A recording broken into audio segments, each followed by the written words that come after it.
Magandang gabi po sa lahat. Ayan, tayo nagbabalik ulit dito sa ating munting channel para mag-discuss ng coins, kung magkano na ang kanyang halaga. Ayan, share natin ang ating mga koleksyon na coins at tinitig natin ang kanyang mga presyo sa ating mga online selling kung magkano na ang kanilang mga presyo.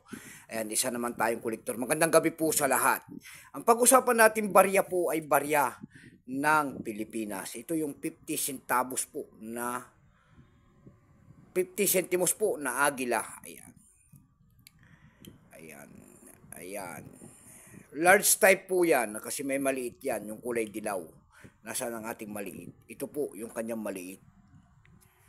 Ayan, ang kanyang maliit po, parehas po, pero magkaiba ang sukat at kulay. Ayan. Itong isa malaki, itong isa maliit. Tingnan natin ang kanyang presyo sa ating mga platform kung magkano na ang kanyang halaga. Year 1986 po. Ayan. Sorry. Iayos natin. Ayan. Year 1986. Ayan, tignan natin ang kanyang presyo. Pero bago yan, tayo magpapasalamat muna sa lahat ng ating mga tagapagsubaybay dito sa ating munting channel, lalo-lalo na ang ating mga subscriber dyan. Thank you so much sa inyong lahat. Mabuhay po kayo and God bless at magandang gabi. Maraming salamat din po sa mga nanonood doon sa ating FB page. Ayan, lahat po na nakapalo sa ating FB page. Thank you so much sa inyong lahat. Mabuhay po kayo and God bless din. Yan naman po, hindi pa po nakapag-subscribe dito sa ating munting channel. Anyayaan ko lang sana kahit malaking bagay na po sa amin ang inyong pagpindot sana ng ating subscribe button, like and share para ma-update ko naman kayo sa mga bago ko pang ilalabas na video. About coins po ang pinag-uusapan natin dito sa ating munting channel.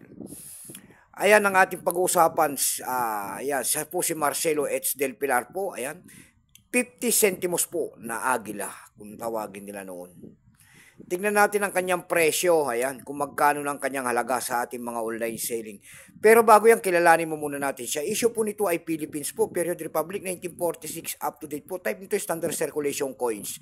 Years nito po ay 1983 hanggang 1990. Value nito 50 centimos, large type. Currency piso 1967 up to date po. Composition niyan ay copper nickel, may bigat lamang 6 grams. May haba naman itong 25 mm, may kapal po naman itong 1.62 mm. Hugis po bilog, orientation niyan ay medal alignment. Itinigil naman ang paggamit sa barya na ito ng Pilipinas noong January 1998. Number N-2461. Reference number KM-242. Monkey eating eagle po ang kanyang nasa likod. Ayan, agila. Kung tawagin nila po ay monkey eating eagle. Pero ang scientific name po niyan ay Pictopaga Jeffries. Ayan, narilito na. Ito pong year 1986 na ito, kung tawagin nila, ito po ay 29%. Kung ilang piraso naman ang ginawa sa barya na hawak natin ng Pilipinas, ang pinagawa nila ay ginawa nila rito sa year 1986, ito po ay 120 milyong piraso po. May price na rin po yan doon sa ating numista.com kung tawagin nila. Ayan. Yung kanyang verify po kung tawagin nila ay nagkakahalaga po ng 24 pesos. Extra pa yung 24. Almost uncirculated po ay nagkakahalaga na po ng 57 pesos. Dako naman tayo sa kanyang mga presyo. Ayan. Sa ating eb.com, mayroon na tayo nakitang nakapaskil doon na nagbebenta nito ng $5. Nasundan po yan ng $4.25. Yung pinakabababa po na nakita natin doon ay $3.30 na. Dako naman tayo sa Carousel PH sa pangalawang website na ating pinuntahan. Sa Carousel PH naman po, mayroon tayo nakita nagbebenta nito ng 550 pesos.